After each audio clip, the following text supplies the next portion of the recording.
I'm Karina Walter, and welcome to the Standard Newsroom. I'm here with St. Catharines Mayor Walter Sendzik for our bi-monthly chat with the mayor. It snowed today. It did. What a fitting way to be here asking questions in the middle of November. We get some snow. Yeah. Are you prepared? No. No. The city is, though. No, I'm not. The city is. We've got all our resources ready to go. We've got the trucks ready to go.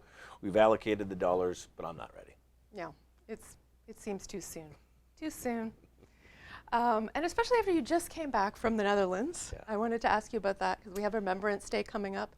You were there to celebrate but commemorate with the Lincoln and Welland Regiment the 75th anniversary of the liberation of Holland. Of Holland, and we were in two communities, Bergen-op-Zoom and Eeklo, and these were two communities in which the Lincoln and Welland Regiment and the South Alberta Light Horse, which is the artillery division that provided the cover for the Lincoln and Welland Regiment, to go into those cities. And our men from St. Catharines played a very important role, and it was an honor to be there. Lieutenant Colonel Christopher Cincio from the Lincoln and Welland Regiment, the commanding officer, he was there, and they had a contingent of about 80 plus regiment members, and then the Lincoln and Welland Regiment band was there. So we had a full complement of people from St. Catharines, and just to see how much and how important it is to the members of the communities, and the 75 years later, they haven't forgotten, and I was honored to lay the wreaths at both of those cemeteries there. It was outstanding. Is this going to give you a new kind of insight when you attend the ceremony on Monday? Yes, it does, and it's one of those things where being able to stand in front of each of the graves of the soldiers from the Lincoln and Welland Regiment, and there was others from the Canadian Armed Forces, and just really take it in. 18, 19, 20 years old. They gave the sacrifice of their life to free another country across the ocean. And so it does put in perspective when we talk about the ultimate sacrifice, when we talk about what does Remembrance Day stand for. It's remembering that people in our community and communities across the country, they left their families to go and fight a war and give their life so that the world that we've inherited today is a better place. And it is. Canada is an amazing country with a lot of freedoms, but the freedoms were built on the sacrifices of those who have come before us. And so it was moving. I got to tell you, I was emotional. I was emotional standing in the Canadian War graves cemetery in Bergen-op-Zoom. And I'll just tell you a quick story. Is that for the viewers, on Christmas Eve every year since the cemetery has been open, children from the community light a candle at each of the graves and stand there on Christmas Eve. Mm. So put that in perspective. This is a cemetery with 1,000 plus markers there, and you have kids who come out every year and they light a candle. So, our men who are still there, they're being looked after, and it was an honor for me to put a wreath at both of those cemeteries and join the Lincoln and Welland Regiment, and it's something that I'll never forget. Mm-hmm. From the photos that you were posting too, it just looked like there were quite large crowds coming out too. And so the parade in Bergen-op-Zoom, and that was the Liberation Parade that took place on the Saturday. It's a city of 60 plus thousand people. They had about 50,000 people that came out for the parade. You couldn't move, and it was a city that was founded in the 1700s. You couldn't move, and the Lincoln and Welland Regiment, they were the lead in the parade. So it was them, and then the South Alberta Light Horse, and then it was the Lincoln and Welland Regiment band, and then they had all these different artifacts from the war that came in after it. Over 50,000 people in the streets. It was amazing. Yeah. It was inspiring. It was heartwarming, and you just stood there and you thought back to what it must have been like 75 years ago when our guys went in there and got the Germans out. Mm-hmm. Yeah, it must have been an unbelievable experience to be there. Wanted to get into some of the things that have happened over the last week. City got a check. For the taxes that were owing on the former GM property on Ontario Street, I think over $1.59 million. And I was wondering if that's good news or bad news for the city that you have the taxes now, because obviously there was a hope that there would be a buyer. or that there'd be some kind of a tax sale, and it looks like neither one of those has happened, but you do have the money. Yeah, and I think anytime you're able to collect on a tax arrears, it's good for the city, because that's bad debt that we're holding on to. So that was good that we got it, and I don't think it precludes the sale of the property, because the way I look at it is it's cleaning up of bad accounts by the property itself, and it could be that they're preparing for sale. And so one of the things that you do in a preparation for sale is you get rid of all the outstanding issues pertaining to the property, whether it be property standards issues or tax arrears, things that would get in the way of a sale. And so the way I'm looking at it is that this hopefully clears the path for a sale of the property to transact, and then we'll be able to work with a new developer who hopefully has a vision for the property, and we can work with the community on it. It hasn't fallen off our radar. We've been following the court case all the way along, and we have our economic development, our legal team, our CAO. Everyone is focused on making sure that if there is an opportunity to be a part of a transaction that allows for a new buyer to have confidence that they can come here and do business, we're going to be at that table. So I think it's a good news story in that we've collected, and it's also hopefully an opportunity for a pathway forward for a new buyer. A tax sale would have allowed the city to have a little more control over what's going to happen with that property, though. Yeah, it's also a leverage, and the outlier on that one is that there's a significant amount of risk on that property. Mm-hmm. So if the city was to take ownership of a property like that through tax sales, it assumes all the risk. And we all know how much issues there are with that property. For a city of our size to take on that amount of risk would have been a concern, but if we had to as a council, I think there would have been an appetite to look at it. So we've got our close eye on this one, and we're not letting go until something happens there. When you're talking about risk, you're talking about the environmental issues risk on that property? And you have to carry that environmental risk. That means the money that is required to bring that back up, like it's significant, and we're hoping that there's a buyer out there that sees the unique nature of that property and how that could be a profitable piece of property for decades to come. Will a potential buyer be able to go in and create a residential neighborhood, or there's no secondary plan yet? It's still zoned industrial. What kind of steps would they have to take? Got to go through the secondary plan, and we've got to work with the city to come up with what would be an appropriate amount of build there. Anything is possible when you look at what they've done in Hamilton, when you look at what they've done in London, Ontario, and Toronto, when it comes to converting what would be a former industrial land into mixed-use commercial residential. Anything is possible, and the technology is there. You just have to have a willing partner at the table, and I think there's enough people out there that see the value of building in St. Catharines, and we're looking forward to having some good news soon. Well, the building in St. Catharines, that's a nice segue to the next one, because the big controversy, I guess, earlier this week was about the CIP program. Obviously, the Harbour Club in Port Dalhousie was denied a CIP for the Lincoln Fabrics building. There was a reconsideration vote. It was voted down by 5 councillors, so you couldn't reopen the idea, the issue. The developer said the trust is broken with the city, and a lot of the business community is saying that the city has ruined its reputation or hurt its reputation, and it's going to be hard to attract more development. I'm wondering how much truth that is. Well, how much truth there is to that. I understand the frustration, and the amount of people that I've bumped into since the decision of council has clearly shown that it is top of mind for a lot of people.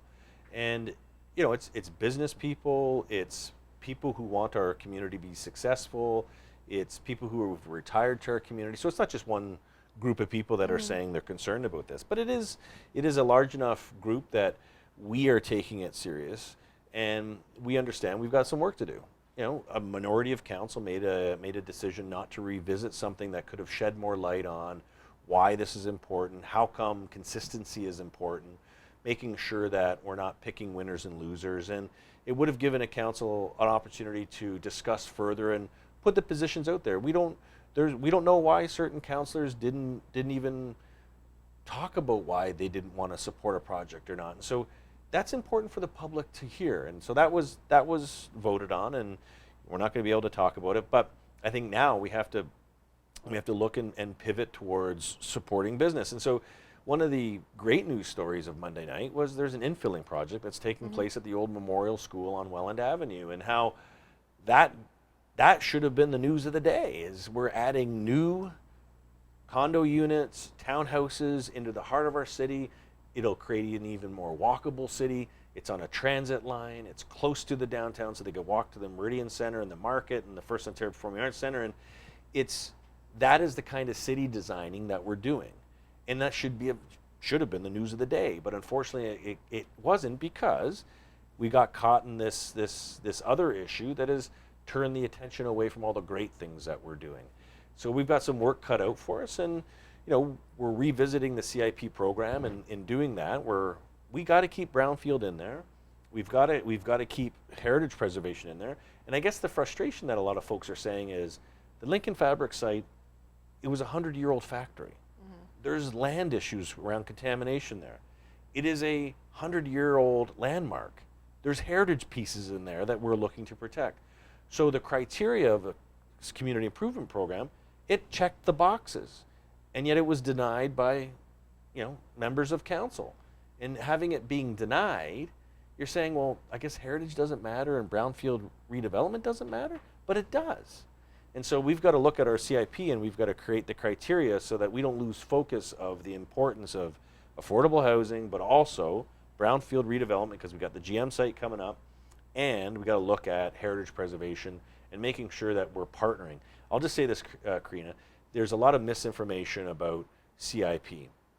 And every community that has been successful, every community that's attracting investment across Southern Ontario, from Windsor all the way to Peterborough and Kingston on the other side of Toronto, still have community investment programs. And we can't take them off the table, and we don't want to be known as a community that picks winners and losers. And essentially that's what we're looked at right now, and we've got to turn the channel on that. How do you do that, though? How do you attract a developer to the GM property if they're not going to be guaranteed that if they meet all the criteria, they're going to get the incentives? Council's going to have to learn pretty quick that it's got to understand the reports that are in front of it, and they've got to understand that the decisions that they make in what they seem to be a vacuum has a ripple effect. And so when you look at all of our CIPs that we've approved since 2014, we've only denied 2. We've approved CIPs in Meriton, in St. Andrews, in downtown St. Catharines, in Port Dalhousie. We've approved CIPs across the city. And then to turn that one down, we've got to figure out as a council, how do we ensure that businesses are going to have a confidence? Because right now, the confidence is broken, and we've got to build that confidence back up. Is the one issue going to be the issue that breaks the confidence forever? No. We have to show, moving forward, that when you go to do business with the City of St. Catharines and there's a criteria, it is going to, if you meet that criteria, we're going to make a fair and balanced decision. Did we make that with the Lincoln Fabrics property?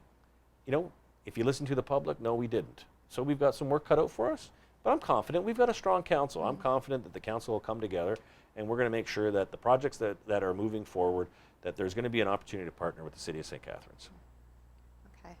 I guess part of the issue too is that you've got council that changes every 4 years too, so you're going to have some councillors who have different opinions on that than others, but businesses have projects that extend past 4 years, 5 years, 6 years. Well, for sure. And again, my position is if you've got a set of criteria and you can look at the history of that criteria and what's been approved and how it's been approved, you got to trust staff. And I guess one of the frustrations that came out of Monday night is that there was a couple of councillors talking about staff misleading them, and there was no misleading of staff. Staff provided a report that was clear and concise. If you didn't want to understand the report, or if you didn't reach out to staff to further gain a knowledge of the report, then that's your issue as a councillor. But the staff provided council with all the information. There was no misleading by staff. The developer had all the information that was required, and we made a decision. Sometimes you make a decision and it's hard for people to understand, and you got to make up for it later. And I'm hoping that as a council, we'll be able to look at projects in a very fair and equitable way, and we'll continue to build our city in the way that we've been building it, which I think we've been doing a lot of development in our city. I don't think that's going to slow down. Okay. So I wanted to get to some readers' questions, because Sure. This is called Ask Sendzik, and I've been taking up all your time here, and we're already almost at, I think, our mark. Okay, I had a reader on Facebook who was asking, what are the odds of getting curbs installed throughout Meriton? Some streets have them and some don't. It's an eyesore in an otherwise nice neighborhood. And I would agree, Meriton is an awesome looking part of our community. And what I would say is reach out to your councillors. Lori Littleton is very active in the Meriton area. Greg Miller is active in the Meriton area. Those two councillors, reach out to them. When we do our capital planning, we work with our Public Works Department and they look at where street redevelopment is going to take place. And the local councillors in the wards, they can work with the director and the CAO when it comes to capital investment. The Public Works may look at a street and say, it's not high up on our agenda, or we don't know about it. We don't have eyes and ears everywhere. It's great if they reach out to their ward councillors and then ask their ward councillors. I think having curbs, it increases the attractiveness of the area. Mm-hmm. We have a Twitter question from Mike Gretzinger. With all the homeless downtown, has anyone sat down one-on-one and asked their suggestions on how they could be helped?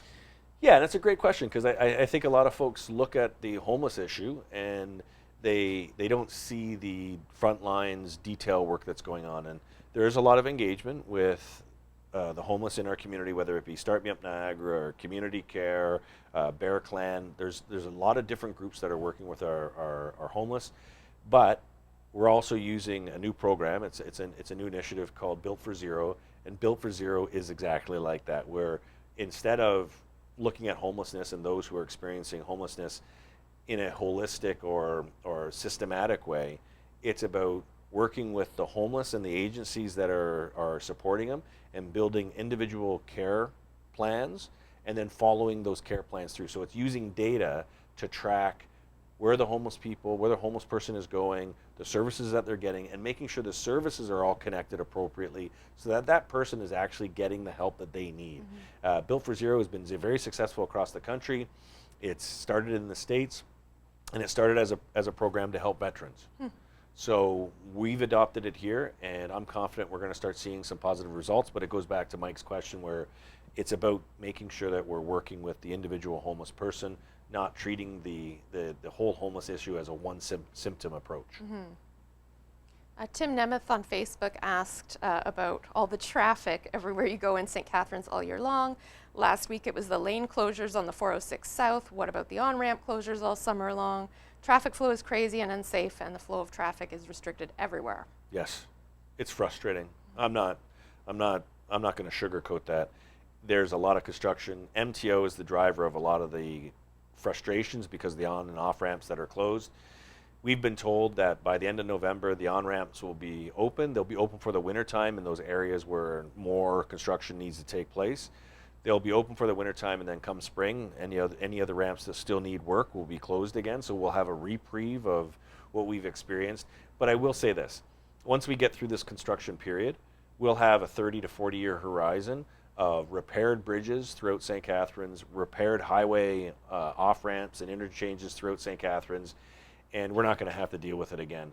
I will also say, when you look at who's building that, there's Rankin has done a lot of work on there. Those are our men and women who are working, mm-hmm. and they're getting a paycheck doing the work in our city. So while it is frustrating, it's also creating jobs, and with those jobs comes opportunity.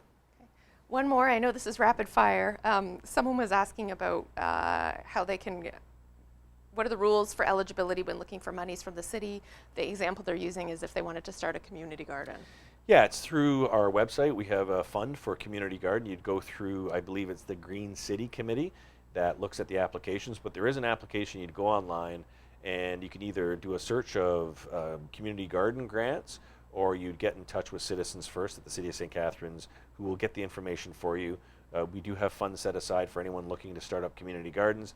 It's a great way of bringing neighborhoods and communities together, and we're looking forward to more people coming up with a great idea like that. Okay. Thanks a lot for coming in. Look at that. That was quick. I know. It went by very quickly today. I appreciate that. Thank you for having me in. Yeah, thank you. And if you have any questions for the mayor, you can email them to karina.walter@niagaradailies.com or tweet them out with the hashtag AskSendzik, and we will try and get to them with our next chat. Thanks for joining us.